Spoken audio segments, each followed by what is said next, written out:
ಬಾಬಾ ಸಾಹೇಬ್ ಅಂಬೇಡ್ಕರ್ ಅವರು ರಚನೆ ಮಾಡಿರುವ ಸಂವಿಧಾನದ ಅಡಿಯಲ್ಲಿ ಒಬ್ಬ ಅಧಿಕಾರಿ ಅಂದರೆ ಒಬ್ಬ ಜಿಲ್ಲಾಧಿಕಾರಿ ಮನಸ್ಸು ಮಾಡಿದರೆ ಜಿಲ್ಲೆಯ ಅಭಿವೃದ್ಧಿ ಯಾವ ರೀತಿ ಅಭಿವೃದ್ಧಿ ಮಾಡಬಹುದು ಅಂತೇಳಿ ಇಡೀ ದೇಶಕ್ಕೆ ಮಾದರಿಯಾದಂತಹ ದಿವಂಗತ ಡಿ.ಕೆ. ರವಿಯವರ ಆದರ್ಶವನ್ನು ರೂಢಿಸಿಕೊಂಡಿರುವಂತಹ ಈಗಿನ ಜಿಲ್ಲಾಧಿಕಾರಿಯಾದ ಅಕ್ರಮ್ ಪಾಷಾ ಸಾಹೇಬರು ಏನು ಕೋಲಾರ ಜಿಲ್ಲೆಯಲ್ಲಿ ಅವರ ನೆನಪು ನಮಗೆ ಬರ್ತಾ ಇದೆ. ಯಾಕಂದರೆ ಅವರು ಯಾವ ರೀತಿ ಕೆಲಸ ನಿರ್ವಹಿಸಿದ್ರೋ ಅದೇ ರೀತಿ ಕೋಲಾರ ಜಿಲ್ಲೆಯಲ್ಲಿ ರೈತ ಪರ ಇರ್ಬೋದು, ಕೂಲಿ ಕಾರ್ಮಿಕರ ಪರ ಇರ್ಬೋದು, ಮಹಿಳೆಯರ ಪರ ಇರ್ಬೋದು, ಗ್ರಾಮೀಣ ಅಭಿವೃದ್ಧಿಯ ಕಡೆ ಹೆಚ್ಚಿನ ಗಮನವನ್ನು ಕೊಡ್ತಾ ಇದ್ದಾರೆ.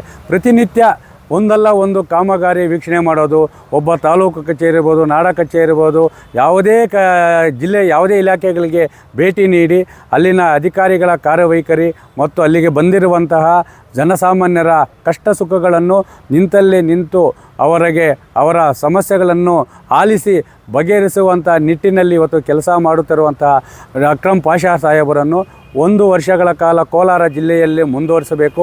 ಯಾವುದೇ ಕಾರಣಕ್ಕೂ ಸರ್ಕಾರ ಅವರನ್ನು ಬೇರೆ ಕಡೆ ವರ್ಗಾವಣೆ ಮಾಡಬಾರದಂತೇಳಿ ರೈತ ಸಂಘದಿಂದ ಮಾನ್ಯ ಕಂದಾಯ ಮಂತ್ರಿಗಳು ಮತ್ತು ಮುಖ್ಯಮಂತ್ರಿಗಳನ್ನು ಒತ್ತಾಯ ಮಾಡ್ತಾ ಇದ್ದೀವಿ. ಯಾಕಂದರೆ ಇವತ್ತು ನಾವು ಅವರ ಪರವಾಗಿ ನಾವು ಯಾಕೆ ಹೇಳ್ತಾ ಇದ್ದೀವಿ ಅಂತ ಹೇಳಿದರೆ, ಇವತ್ತು ಗಡಿ ಭಾಗದ ಏತರಹಳ್ಳಿ ಮತ್ತು ಚಿಕ್ಕನಹಳ್ಳಿ ಭಾಗದಲ್ಲಿ ಹಾದು ಹೋಗುವಂತಹ ಚೆನ್ನೈ ಕಾರಿಡಾರು ರಸ್ತೆ ಗುತ್ತಿಗೆದಾರರು ಮತ್ತು ಅಧಿಕಾರಿಗಳ ನಿರ್ಲಕ್ಷ್ಯದಿಂದ ಅವರಿಗೆ ಪರಿಹಾರನೇ ಬಂದಿರಲಿಲ್ಲ.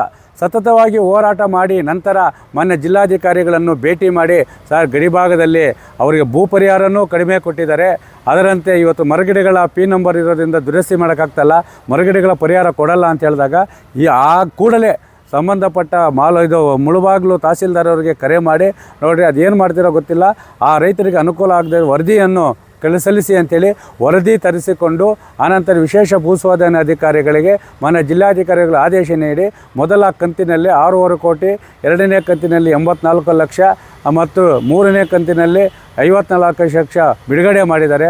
ಅವರಿಗೆ ಆ ಭಾಗದ ರೈತರು ಕೃತಜ್ಞತೆ ಹೇಳ್ತವೆ.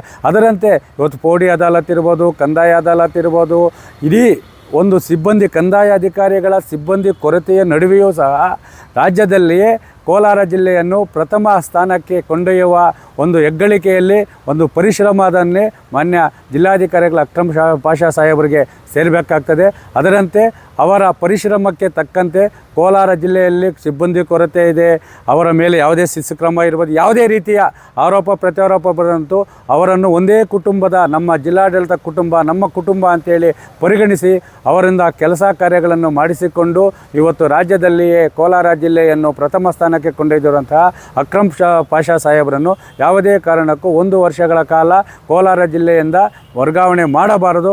ಅವರು ಇಲ್ಲೇ ಜಿಲ್ಲೆಯಲ್ಲಿ ಮುಂದುವರಿದು ಮತ್ತು ರೈತ ಪರ ದೀನದಲಿತರ ಪರ ಮತ್ತು ಗ್ರಾಮೀಣ ಮಹಿಳೆಯರ ಪರ ಒಂದು ಸೇವೆ ಮಾಡಲು ಅನುವು ಮಾಡಿಕೊಡಬೇಕು.